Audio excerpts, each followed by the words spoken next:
ધોળકામાં કચરાના ઢગલા સળગી રહ્યા છે। તસવીરમાં જોઈ શકાય છે કે આગના ભડકા ખૂબ જ ઊંચા છે। આના કારણે ધુમાડાનું પ્રદૂષણ ફેલાઈ રહ્યું છે। ધોળકા શહેરમાં કચરાના ઢગલા સળગાવવાના કારણે સ્થાનિક લોકોના સ્વાસ્થ્ય પર ગંભીર અસર થતી હોવાના આક્ષેપો ઉઠ્યા છે।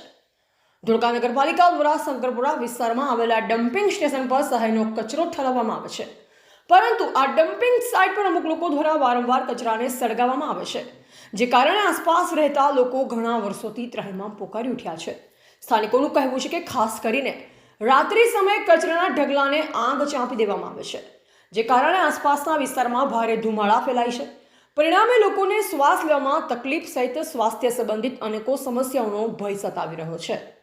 આ બાબતે સ્થાનિક રહીશો દ્વારા નગરપાલિકાના ચીફ ઓફિસર સહિત તંત્રને અનેકો વખત રજૂઆત કરવામાં આવી હોવા છતાં યોગ્ય નિકાલ આવ્યો નથી, જે કારણે સ્થાનિકોએ છેક મુખ્યમંત્રી સુધી પણ રજૂઆત કરી હોવાનું જાણવા મળી રહ્યું છે।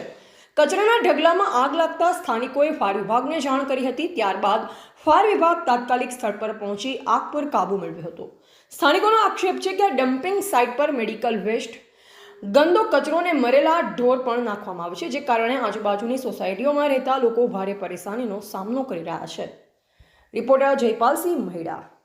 મારું નામ એડવોકેટ રિકિન પટેલ છે। હું ધોળકા ડિસ્ટ્રિક્ટ કોર્ટમાં એડવોકેટ તરીકે પ્રેક્ટિસ કરું છું અને છેલ્લા 8 વર્ષથી ધોળકા સર્કિટ હાઉસ નજીક શ્રીફળ રેસિડેન્સીમાં રહું છું અને લગભગ છેલ્લા 8 વર્ષથી દરરોજ રાત્રે શ્રીફળ રેસિડેન્સીની બાજુમાં જે ડમ્પિંગ સાઇટ નગરપાલિકા હસ્તકની આવેલી છે, એમાં કોઈ શખ્સો દ્વારા આગ લગાવવામાં આવે છે। હવે રાત્રિના સમયે આ આગના કારણે એવો ખરાબ અને દુર્ગંધયુક્ત જે ધુમાડો થાય છે, એના કારણે આજુબાજુના રહીશોને ખૂબ જ હાલાકી ભોગવવી પડે તેમ છે।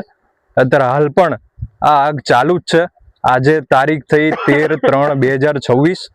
આજની તારીખે આજના સમયે પણ આ આગ હજુ ચાલુ જ છે।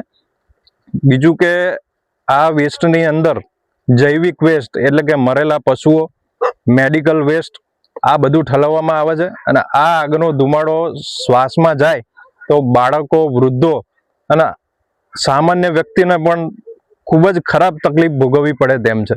એમના સ્વાસ્થ્યને ખૂબ ખરાબ અસર કરી રહી છે। અમે રજૂઆતો લેખિતના મૌખિક પ્રશાસનને કરેલી છે, ઘણા સમયથી કરતા આવેલા છીએ। આજુબાજુના ઘણા વિસ્તારોમાં વ્યક્તિઓએ પણ કરેલી છે, તેમ છતાંય આજ દિન સુધી આ સમસ્યાનો કોઈ નિકાલ નથી આવ્યો। આ બધું કર્યા પછી કોઈ નિકાલ ના આવતા મેં પોતે CM ઓફિસમાં અરજી આપેલી છે અને હાલ એ જોવાનું રહ્યું કે આ સમસ્યા છે જે સ્થાનિકોની, એનો અંત ક્યારે આવશે।